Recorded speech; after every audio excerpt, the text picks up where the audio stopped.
As the equity principal partner or director, do I have to be involved in the meetings or diagnostic assessment? Yes. The primary reason you need to be involved is that we ask a lot of business questions that your team may not know the answer to. Further, when a cyber attack or security incident occurs, ultimately you are responsible. This is not something you can just hand off to your practice manager or IT manager. I'm not saying they should not be involved, they absolutely should. This is just not something that you can abdicate. You must be fully involved in the process. Just as you would be if you were meeting with your accountant to review your firm's financial position or conduct tax planning, or your financial planner with regards to your personal financial position. Why can't I just have you deploy one-off projects, e.g. implementing a firewall or antivirus software? While we can do one-off projects, it has been our experience that they don't provide you enough value. Also, firewalls today need regular monitoring, maintenance and updating, so it's better that there are ongoing services in place that allow for this in a one-off fixed monthly amount, rather than the maintenance not getting done at all or very sporadically. Why do I need to deploy layers of cybersecurity services? Think of it like the defensive security layers in a castle. These are all designed to protect the inhabitants of the building from armies attacking. Each defensive layer is designed to provide protection. However, if it fails for whatever reason, there are many more behind it to ensure that you don't fall victim. Why do you need to do a diagnostic assessment of my systems before you can provide me recommendations? Just like a doctor isn't going to give you their prescription before being sure exactly what your problem is. They will likely send you for a blood test, x-ray or some other test so they know whether their prescribed fix will actually help. Neither can we. We might overestimate your needs or underestimate them, and then we look foolish and you're not happy. We always run a diagnostic assessment so we understand the true state of your systems and combine this with our proprietary approach to truly understand your needs before making any recommendations. I know things are screwed up and I'm embarrassed to have someone review us. Is this truly confidential? Let us assure you that no one gets a perfect score and everyone we've done an assessment on has uncovered problems, security shortfalls and a host of things that need to be addressed. Let me personally assure you that we will never blame you or make you feel embarrassed. It's absolutely not your fault that the cybercriminals have become sophisticated and aggressive as they have been. You shouldn't have to do this, but the reality is if you don't, you'll get compromised. At that point, employees, clients, competitors and the federal government will be on the warpath to blame you. By doing this assessment and then addressing any security issues found, you are demonstrating a good faith effort in attempting to protect their personal and highly sensitive data. Further, if you are trusting an outsourced IT company, you shouldn't feel bad or embarrassed to have their work checked. Fresh eyes always see things they cannot for being too close.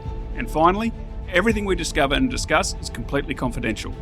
Our goal is to protect hardworking professional services firm equity principals, partners, directors, and practice managers like you from the cyber scum robbing unsuspecting businesses blind or severely crippling or harming them and their livelihoods. I don't have a server in my office. Isn't an assessment still worth doing?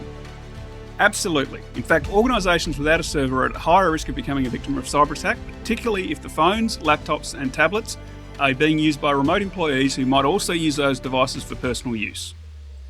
Most of our stuff is in the cloud. Do I need to worry about doing an assessment? Yes, cloud applications are just as insecure as those installed in your office. In fact, because you have more control over the security of your office, they may be less secure. Further, the devices connected to your cloud applications must be scanned for vulnerabilities, particularly if the people using them may also use them for personal emails, web surfing, etc. Should I have my current IT person or company involved? What if I don't want them to know you're doing this? It's entirely up to you whether or not we work with your current IT person or company. We're here to work for you and sit on your side of the desk, so we can work with them or keep this process confidential. However, keep in mind that some IT companies, outsourced or people, employees, may feel threatened and retaliate. They might try to cover up their mistakes or do things to prevent the assessment from being completed.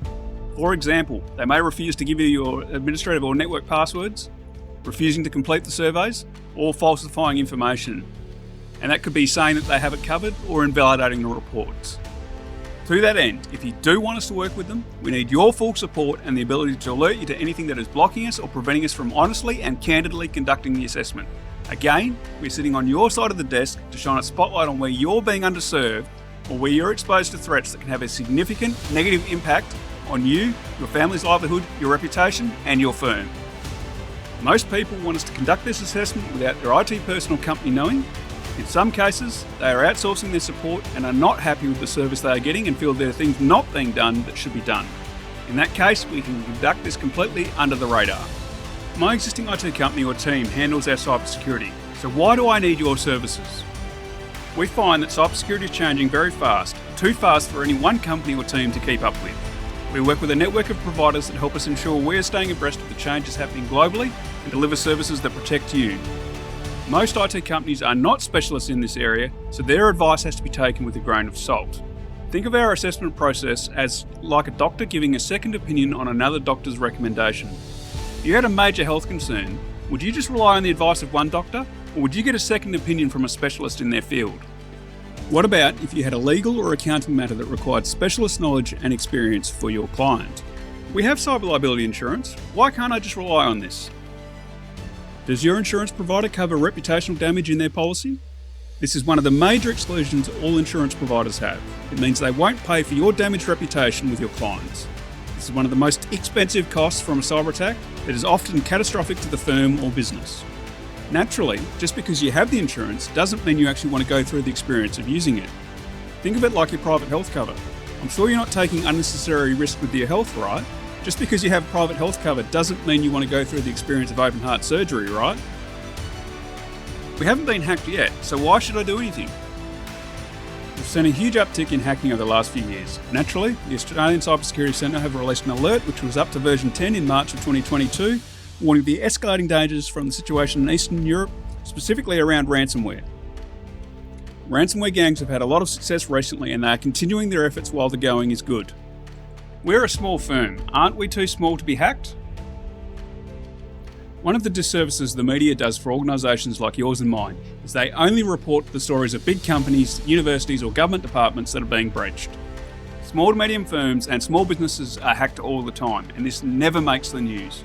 Naturally, and it goes without saying, most small to medium firms and small businesses are very embarrassed and don't want to talk publicly about their experiences. Just recently I was talking with a family member of a business owner in Perth who mentioned they were hacked and it cost them $150,000 in recovery costs and lost business. They also mentioned that it would be better if people were not so embarrassed and prepared to share their experiences. How come we can't just pay the ransom when we have a ransomware incident? Did you know that when you pay the ransom, there is only an 80% chance you'll get your data back? Imagine paying someone $100,000 to $200,000 and only having an 80% chance they'll do what they say. Obviously, after you pay, they often come back and ask for more money. Further, the average ransom demanded in 2021 is US $850,000. In the first 5 months of 2022, it had risen to $920,000, a 71% increase. So, do you have that amount of spare cash available to pay the ransom? Naturally, once you pay the ransom, you end up on a hit list because they know you will pay. This means that if you then don't act to rapidly implement advanced security measures immediately, you will be targeted again and could be reinfected within days or weeks. Further, with the proposed ransomware reporting obligations that the Department of Home Affairs is looking to introduce, any business that turns over $10 million in annual revenue or more will have to report that you've paid a ransom and will have to report the material facts around the incident. The current language around this is very open to interpretation, and if you don't report, you may face fines or sanctions. We have backups. Why can't we just restore from backup in a ransomware incident? Backups are one of the first things that ransomware gangs look for once they get inside your system. In a case we worked a couple of years ago, they hunted out both the primary and secondary copy of the backups. So if your backups and your systems are not properly secured, you'll be up that proverbial creek without the paddle. Obviously, the ransomware gangs realised people were just restoring from backup as well to avoid paying the ransom, so they changed their tactics. They will now ensure that they take a copy of all your data and threaten to or start contacting your clients, customers or the press to shame you into paying the ransom. Attention equity principals, partners, directors and practice managers. Are you ready to take the next step and have an initial 15-minute chat about your current situation? If so, go to www.myinfotechpartner.com.au/consult or take out your mobile phone, open the camera app and scan the QR code and complete and submit the form on the page, or call +61 8 6244 2556 and book your initial consultation now. Alternatively, if you're not ready to chat, however would like to learn more about how you can protect yourself, then go to www.myinfotechpartner.com.au/PYL video, or take out your mobile phone, open the camera app and scan the QR code on the screen and complete and submit the form on the page to sign up for our free 17-minute micro training titled How to Confidently Protect Your Legacy, Reputation and Livelihood without having to stop practicing your profession. This training could save you hundreds and hundreds of hours of lost time, stress, anxiety and ultimately money.